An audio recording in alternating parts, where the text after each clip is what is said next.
Over the past decade, there's been more and more scientific and general information available about prostate cancer. We've seen more and more personalities going into the press to talk to the media about the condition. Nevertheless, there's still much to be done to raise awareness of the condition itself and of some of the treatments available. And the specific intention of this film is to give you information about one particular aspect of treatment, and that's hormone therapy. The film is going to hope to provide practical advice for those going into the treatment, those currently experiencing the treatment, or for those supporting those who are going through the treatment. We very much hope that you find the film constructive, supportive, and helpful.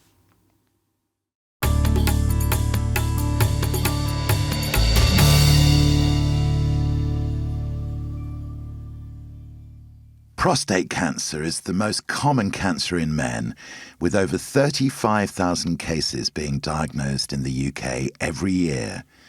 The lifetime risk of being diagnosed with prostate cancer is 1 in 14. There are a number of risk factors associated with the disease. A higher risk is seen in older men and those with some family history of prostate cancer. It could also be more common in Afro-Caribbean men and men with relatives who've suffered from breast cancer. And finally, a diet that's high in saturated fat and red meat and low in vegetables and fruit is thought to increase the risk of developing prostate cancer. Well, there are very many treatment options for patients who present with prostate cancer, and a lot will depend on the individual, how advanced the cancer is, and often what his personal preferences and that of his family, his partner. And we will talk through with them the options of surgery, of radiotherapy, which can be brachytherapy or external beam radiotherapy. We talk to them about a watch and wait policy, just monitoring, active surveillance it's called, where we repeat the biopsies and monitor the PSA. And we talk to them about hormonal therapies and chemotherapy. And there are lots of new developments, very promising new developments in the pipeline. So there's many, many things we can do for these men. Well, I was diagnosed in February 2007, and it came about through a routine visit to my doctor and a blood test. And he got in touch with me a few days later and said, I think it would be important for you to check in at the Manor Hospital in Oxford. And I was on the way to a gig on a Friday evening, and I got a call from the hospital saying, we want you in first thing on Monday morning. And I just wasn't ready for this. It became such a shock that there could be something wrong. And sure enough, I got diagnosed as having prostate cancer. But when I realized that, I could fight this thing, I could go into hormone therapy and then eventually for me into radiotherapy, I decided that's exactly what I was going to do, that if you sort of lay back and let it kind of wash all over you and give up, it's going to win. You've got to kind of fight it. In my case, I got fit, altered my diet, went into each day as if each day was a kind of battle to make absolutely sure that this thing didn't win. And through hormone therapy, I came off hormone therapy eventually. I've been through my radiotherapy, and I'm through it. And as things stand at this particular moment, I'm okay.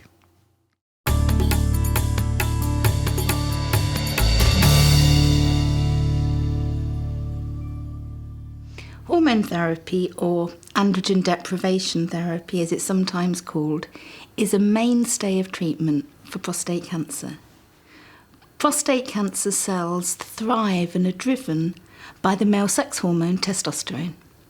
Testosterone is produced in the testicles, and it can get into the bloodstream and cause prostate cancer cells to grow. Hormone therapy stops the effects of testosterone on the cancer cells, and it can do that in two ways. The first is that you can actually stop the production of testosterone, stimulating the cancer cells, or you can use drugs which block the effects of the testosterone and stop it getting from the blood into the cells. Both ways, the cancer cells are starved of testosterone and they stop growing. Hormone therapy can be given alone for advanced or metastatic disease, or it can be given in combination with radiotherapy or surgery. One of the first types of hormone therapy to be used for prostate cancer treatment was surgical hormone therapy, also called orchidectomy. This is an operation to remove both testicles and stop the production of the male sex hormone testosterone. A lack of testosterone stops the cancer growing. Orchidectomy is a straightforward operation, and 80% of men respond extremely well to treatment. However, this option is being offered less often because of the positive advances in other hormone treatments and the fact that, unlike other hormone therapy options, the operation, once performed, cannot be reversed. Drugs that block the production or effects of testosterone have become the mainstay of hormone treatment for prostate cancer. LHRH agonists and GnRH antagonists act by reducing the production of testosterone. They're given by injection at regular intervals of a month or more. LHRH agonists are known to cause an initial surge in testosterone, so anti-androgens are sometimes used with the LHRH agonists for a short period to block the effects of testosterone. Anti-androgens can also be given on their own as long-term hormone therapy. I think the benefits of hormone therapy are increasingly becoming recognised, and they are an extremely successful treatment for different stages of prostate cancer. For those men who present with advanced or metastatic disease, we know that treating with hormones will slow down the progression of their cancer. It will also help symptoms such as bone pain or urinary problems, and so they are a really important treatment for men with metastatic disease, and they are usually the first line of treatment that would be given, and they have considerable benefits. For men who have locally advanced disease, and by locally advanced I mean prostate cancer that has spread just outside of the prostate but hasn't gone to other areas of the body, there has been huge breakthroughs with the use of hormone therapy in combination with radiation treatment. There's recently been some new data that has shown us that if you add hormone therapy in to radiotherapy for men with higher risk prostate cancer or locally advanced, that you can actually increase the survival. Now, this is really exciting news because by adding the hormone treatment in to the radiotherapy, we are making men live longer and we are reducing the chance of the cancer coming back either locally in the prostate or in distant sites. But I think it's also very important that we do everything we can to minimise any side effects from this very important therapy. The main side effects from hormone therapy are a tendency to gain weight, which can affect blood pressure, can affect blood cholesterol, and over time it can affect blood glucose, and there's a risk of diabetes. But all those things can be reduced really by taking a healthy diet and taking a regular exercise program. The other side effects that men commonly complain of is feeling tired. And there's no doubt that a good exercise regime, healthy diet, can have a big impact on reducing tiredness, the weight gain, and I think there's an element of depression very often, not only following a diagnosis of cancer, but a low testosterone can lead to a depressive feeling.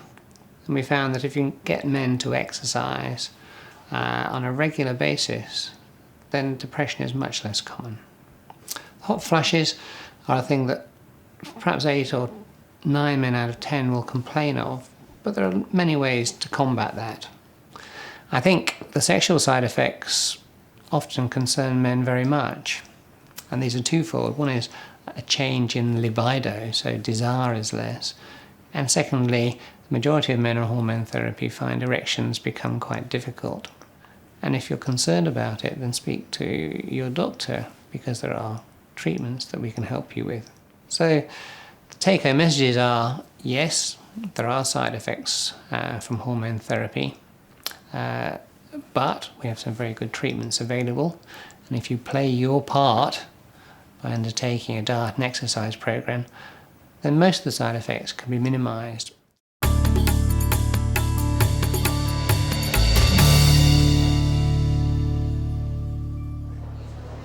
There's been a lot of discussion about diets being promoted as being prostate healthy, some as backed by research, whilst others as just open to speculation. However, what we do know is that diets that are high in fruit and vegetables, whole grain breads, rice, pasta, pulses, lean meats, skinless chicken, fish and oils such as olive oil and rapeseed oil have been beneficial to health. This is known as the Mediterranean diet. One key aspect of the Mediterranean diet is the type and amount of fat you should eat. Fat has the highest amount of energy per gram when compared with carbohydrate and protein foods. Foods that are high in fat tend to be processed foods and fried foods such as chips, pies, pastries, fatty meats and butter, cheese and cream. However, it's not only the total amount of fat you should consider, it's also the type of fat. You should reduce your intake of saturated fats. These are found in fatty meats and butter, cheese and cream. Saturated fats are found in oils such as coconut oil and palm oil and foods made with them. There are foods that contain healthier fats. These foods are nuts, oily fish, and oils such as olive oil and rapeseed oil.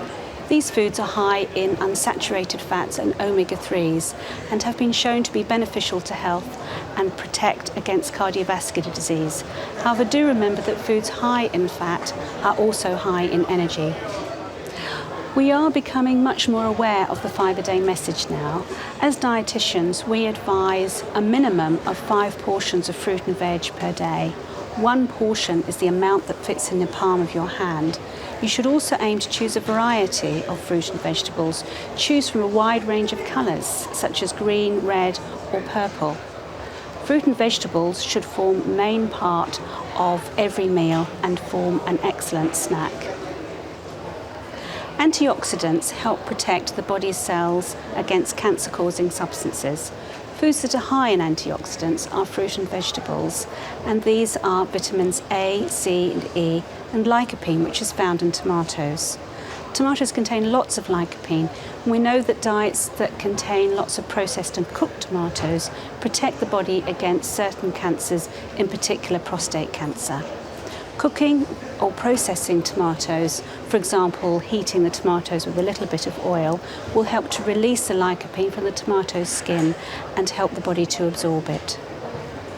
You should aim to maintain a moderate amount of calcium in your diet. You should choose low-fat milk, such as skimmed or semi-skimmed milk, low-fat yogurt or low-fat cheese, such as cottage cheese. And many men are choosing fortified soya milk. Men who are receiving hormone therapy should concentrate on increasing their intake of vitamin D. Foods that are high in vitamin D are margarines. Choose those that are low-fat or olive oil based. Also choose fortified breakfast cereals that say they're fortified with vitamin D. Oily fish such as sardines and eggs, 1 a day is fine. So to summarise, men on hormone therapy should follow a diet that's similar to the Mediterranean diet. They should concentrate on increasing their intake of fruit and vegetables, whole grain breads, rice, pasta, pulses, and reduce their intake of fat and fatty foods. Brian Turner is one of Britain's most successful and well-known chefs. With the advice of Jane, our dietitian, Brian has come up with a number of easy-to-follow, delicious recipes for prostate-healthy eating. So Brian, have you got any recipes you'd recommend for somebody on hormone therapy? Yeah, well, these are lovely dishes here. We've got a selection of snacks, a 3-course meal, vegetarian option, and the great thing is that all these are on the recipe cards that come with the DVD. And let me just tell you about these, because they've all got ingredients in them that are good for people, men and their families who are on hormone therapy. And I think hopefully what they'll do is actually make people think about what they can use and some even better dishes. So do you want me to talk you through what we've got? Yes, please. Yeah. Okay, so I've got 3 snack dishes here. This is a risotto, so it's just rice. We've got tomatoes, spring onions, we've got a bit of paprika in there, and that actually works really nice together. It's really simple to make. This has got bags more flavour. These are braised, they could be baby aubergines, but these are larger aubergines cut in half. And we've got a mixture of onion, tomato, chilli and parsley, and they've been braised in the oven. And this is a lovely old-fashioned snack, very good for people in this situation. We've got sardine fillets on little sardine tomato mix, and it's on wholemeal bread. So those are our little snacks. And then our main courses, first course, we've got some lovely tuna. Good and healthy is tuna, and that's on sweet and sour pepper, so that's red and green peppers cooked with a little honey, a little vinegar, and then served with the tuna on top. This is chicken roasted with tomatoes, with leeks, with oregano, with a little potato in a mustard and horseradish sauce. Wonderful dish. As a dessert, we've got oranges here, a little mint syrup with cinnamon on top, white grapes, pomegranates, bags of fruit, very fresh. And of course we've got something for vegetarians, a main course here. This is really just roasted together. We've got potatoes underneath, tomatoes, courgettes, aubergine, butter beans, but we've also got dill and parsley in there. As I say, I think those are great ideas, but hopefully they'll stimulate people to think of other things. Okay, so Brian, how easy is it to put one of these together? It's easy for me to say, but I think these are relatively simple and easy to make. Anyone can have a go. So why don't I show you my favourite dish? Okay then. Okay, Jane, so one of my favourite dishes here is a chicken roasted, but we're going to add flavours to it. We're going to add leek, tomato and oregano, and then we're going to serve it with warm potatoes mixed with mustard and fresh horseradish. Really delicious, and a wonderful sauce at the end. Okay, so the first thing we need to do is put the pan on the heat, and I've got some rapeseed oil in here, so we put a little bit, just a little bit, just so it doesn't actually burn, into the pan there. So now we take these white of leek and we shred it nice and finely. It doesn't have to be too fine, it doesn't have to be even size either really, just to get the flavour there. And we're going to stuff it under the breast of that chicken, so nice and fine.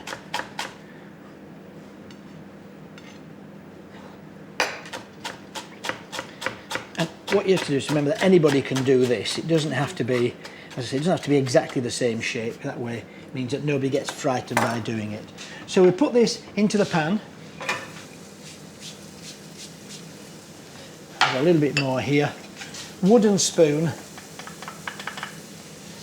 And we'll give it a stir. And the idea is that we sweat the flavour out of that, but we don't colour it. So we just keep our eye on it. In the meantime, we've got some tomatoes here, which are great for people at this moment, okay? So I'm just going to take out, I've cut them in quarters, I'm going to take out the pips for this particular dish, but I'm going to leave the skin on. And that just means that we can actually get bags of flavour, bags of goodness, and also it gives it a lovely colour. Are you good with a knife? No. Well, Those look really sharp. Yeah, well, they are. It's the best way for them to be. But once again, they don't have to be, you know, if you're worried about it. Actually, if you left them whole, it would work just as well, i.e. the quarters like that work just as well. But I think it looks nicer when you've chopped it up nice and fine. And we, of course, only get to be able to do this is by practice, so it gives you a bit of practice here. Put that in with the leeks. That'll now give it just a little bit of liquid in there as well. Can you smell that already? Huh? Lovely, lovely smell. And lovely colours. And just to give it a really nicely finish off for the colours, this is fresh oregano. Have a quick smell at that.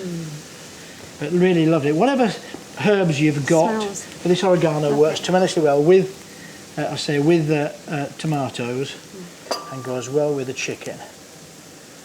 Okay, so and we'll just shred that up a little bit, and it'll smell even better with that now.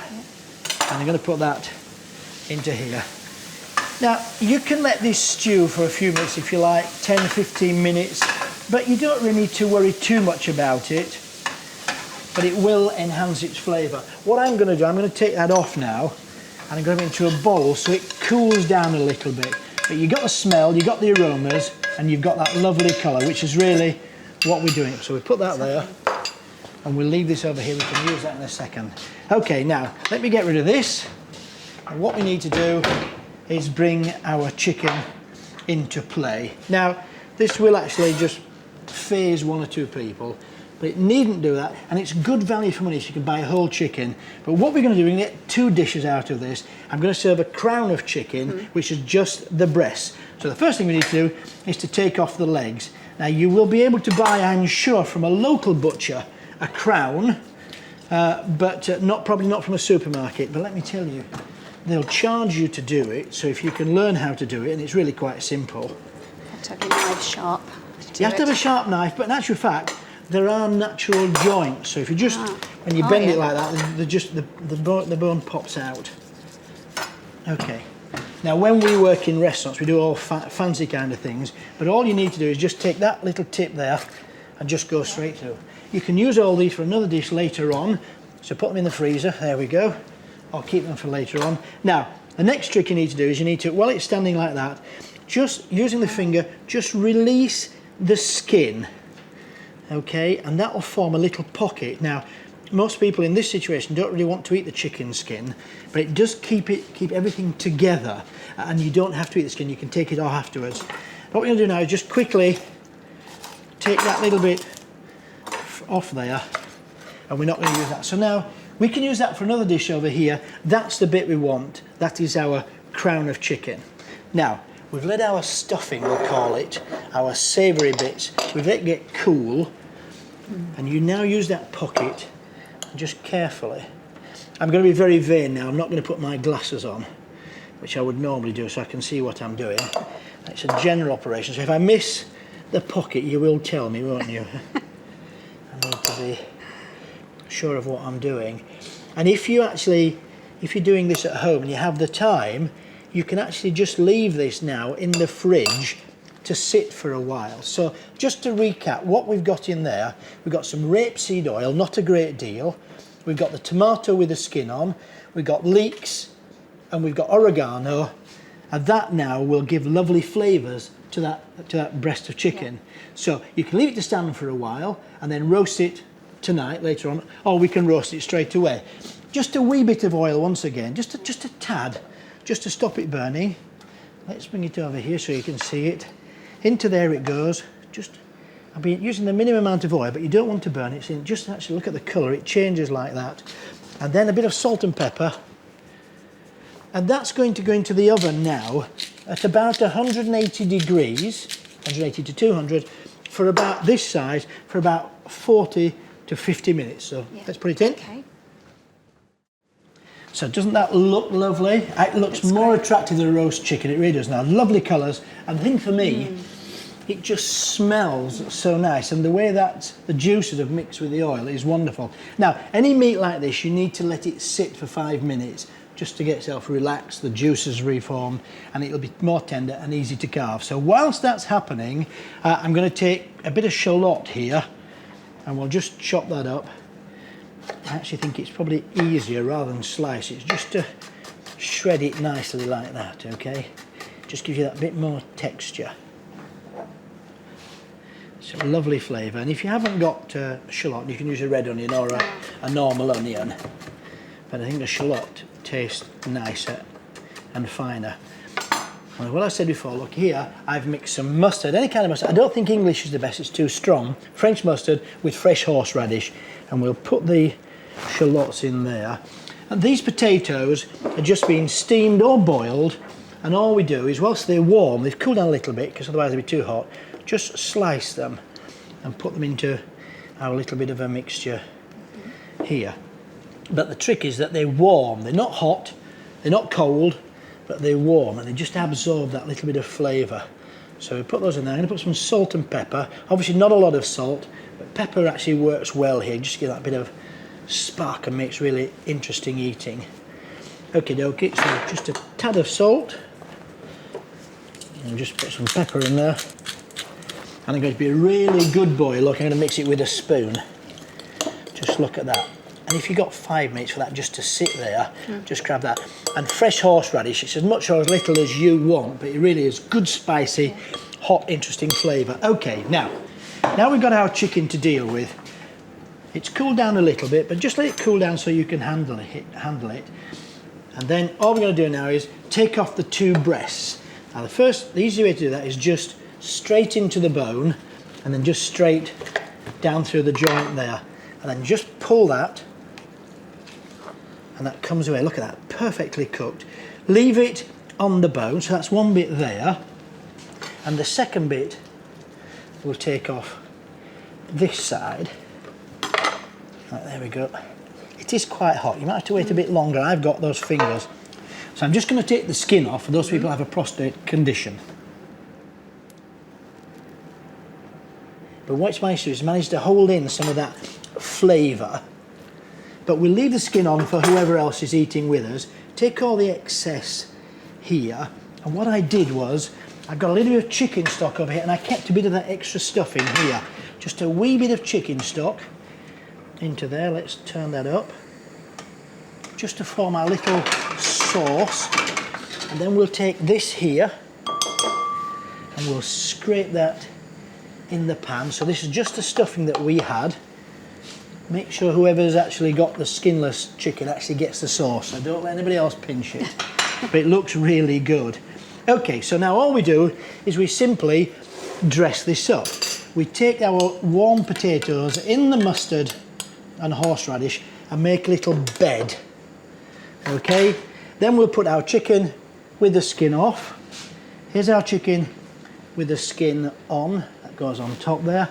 We've got the juices from the chicken here and the oil. Let's put that all together. Let's not waste any flavours at all. And whilst that's just coming to the boil, some fresh chives, any fresh herb, green herb will do great. Chives work wonderfully. Just quickly chop them up. You don't have to do it too quickly. Let me tell you, if you do them slowly or quickly, they still taste the same, okay? So don't worry about it. There we go. So, just knock that together now. So remember, we had in there our tomato, we had leeks, we had oregano.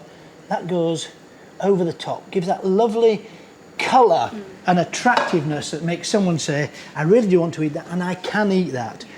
Chives over the top, and there you have it. You have roast crown of chicken, tomatoes, oregano, leeks, and potatoes with mustard and horseradish. What do you think of that? I think that looks absolutely fantastic, and it's prostate healthy as well, so brilliant. Perfect. We would always recommend anybody with prostate cancer, if they're wanting to make radical changes to their diet, they should always discuss it with their doctor or dietitian.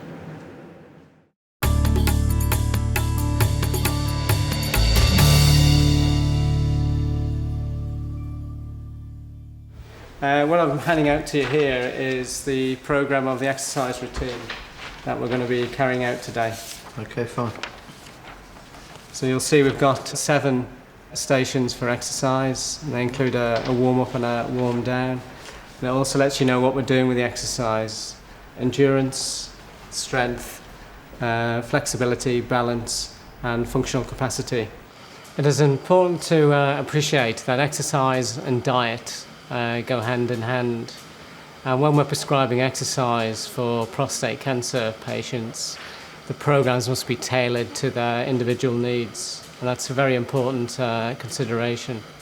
There is increasing evidence of aerobic or weight-bearing exercise for men undergoing prostate cancer treatment through hormone therapy treatment. That's been shown to reduce the risk of cardiovascular disease, diabetes by controlling body weight and regulating blood glucose. And also it's been shown to have a considerable importance in reducing the risk of osteoporosis and also the general tiredness that often associated with the hormone therapy treatment that prostate cancer patients are having to undergo.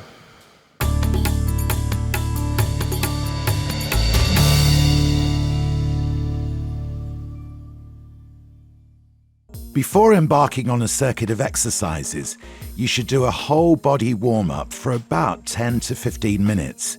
This can be done on an exercise bike or by moderate-paced walking. Also, try to do some stretching before you begin.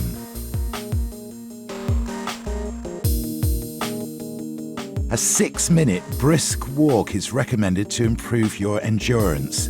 The so-called talk test is a good guide to how intense your walking should be. If you're walking so fast that you can't carry out a normal conversation, then reduce your walking pace to one that you feel comfortable with. To improve your lower body strength, try walking up and down a staircase, remembering to raise your legs up high.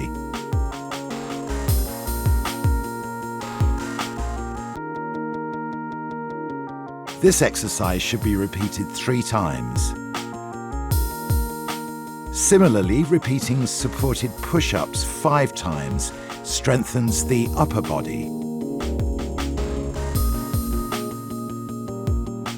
To increase your flexibility, sit on the floor with your legs flat and pushed up against a solid surface such as a wall, and stretch forward as far as you can with your fingertips, breathing out as you do so. Repeat this exercise 3 times. Lower and upper body stretching will also improve flexibility.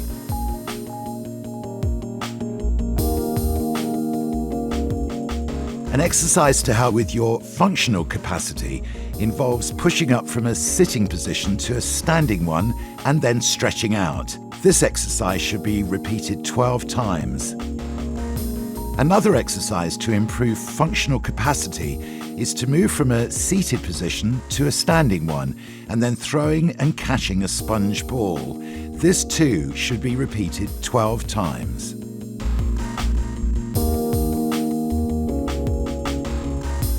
To help improve your balance, a 6-meter backwards walk should be performed 3 times.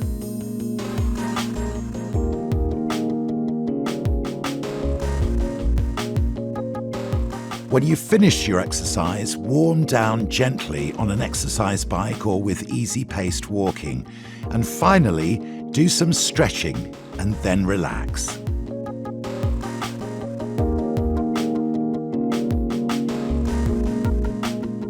It can be helpful to get an exercise partner to help you with your exercise program, as they can provide motivation and encouragement.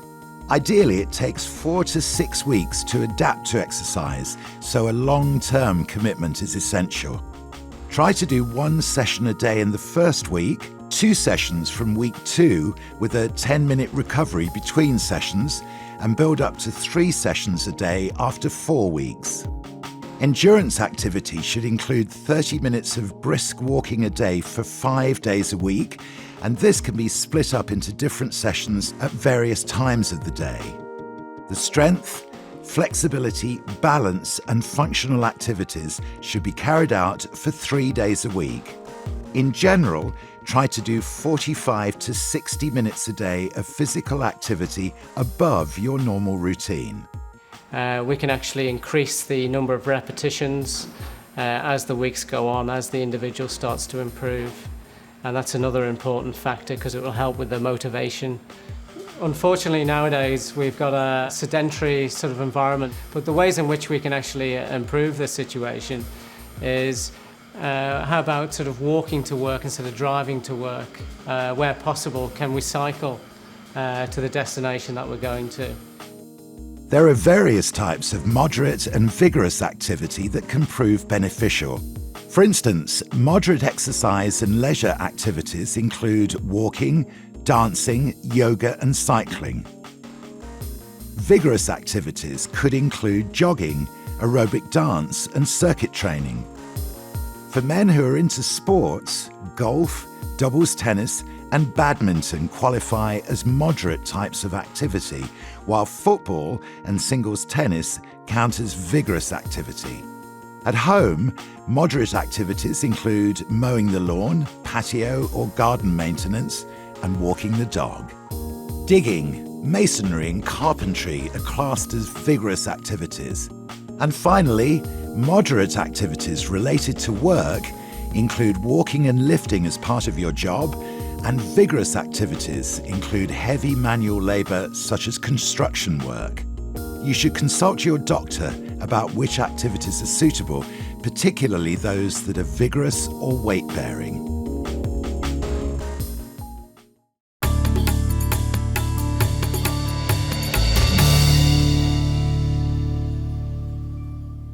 Well, John, so I'm going to introduce you to this record book. Yes. It's going to be a record of how you're progressing, and we'll be keeping an eye on things like blood pressure, blood sugar, cholesterol, as well as your PSA. Well, the doctor-patient partnership is very important in the ongoing monitoring of patients with prostate cancer, because we do need to know that we've got good control of blood pressure, cholesterol and blood glucose. So we encourage all patients to know their numbers. So you should know what your blood pressure is, you should know what the target is, you should know your cholesterol, and you should know your good cholesterol, HDL cholesterol as well as knowing your blood sugar. And in that way, we make sure that we reduce the risk of any cardiovascular complications of hormone therapy. Yes, you asked me about osteoporosis. Well, this is a very important question, because osteoporosis means thinning of the bones, and if you've got thin bones, then it puts you at risk of fracture. So if you have a fall or some sort of accident. So we want to minimise the risk of a fracture by keeping bones healthy. Now, our bones get thinner as we get older anyway, but testosterone is very important for bone strength and function. So if you lower testosterone, then unfortunately you do tend to get some thinning of the bones. Now, this can be minimised by taking adequate amounts of calcium and vitamin D, and for example, to get out in the sunshine for 20 minutes on face and forearms can give you enough vitamin D on a daily basis to help keep your bones healthy. But vitamin D comes in the food as well, particularly oily fish. A high calcium diet is important, and men need about 1,500 milligrams of calcium a day to keep their bones healthy. And the exercise program is critically important, because one of the things that stimulates bone strength is high impact exercise. So when you're walking, you've got to bounce along at a fair old pace to stimulate the bone forming cells to make strong bone. So yes, osteoporosis is a risk with hormone therapy. You can measure that risk by having a scan. It's known as a DEXA scan, and it measures how strong the bones are, and then we can monitor progress. And with high calcium, high vitamin D and an exercise program, then the risk of osteoporosis is greatly minimised, and if it does develop, we've got some good drugs available to treat it. Sexual problems almost always lead to psychological issues, and these can be very troubling for couples. We recommend psychosexual counselling when this happens. Hormone therapy can have an impact on a man's desire for sexual activity, as well as having an impact on his ability to obtain and maintain an erection for suitable sexual activity, and that will vary between people. Having a sex therapist involved in the patient's management can help them incorporate ways in helping him to improve sexual activity, maybe using pharmacotherapy, drug therapies, but how they incorporate it into lovemaking or self-stimulation. Because sometimes it has to become more planned and put into the diary to have a sexual encounter than have the original spark of the desire to have a sexual encounter, as that may diminish.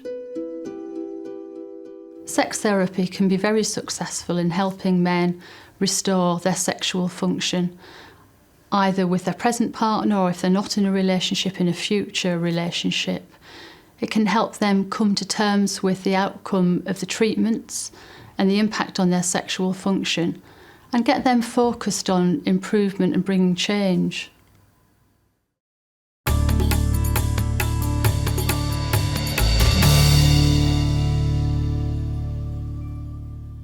It's very, very important for men receiving hormone treatment to go through that treatment liaising closely with the medical profession, to talk to your doctor and your nurses about the best way of maximising the treatment for you.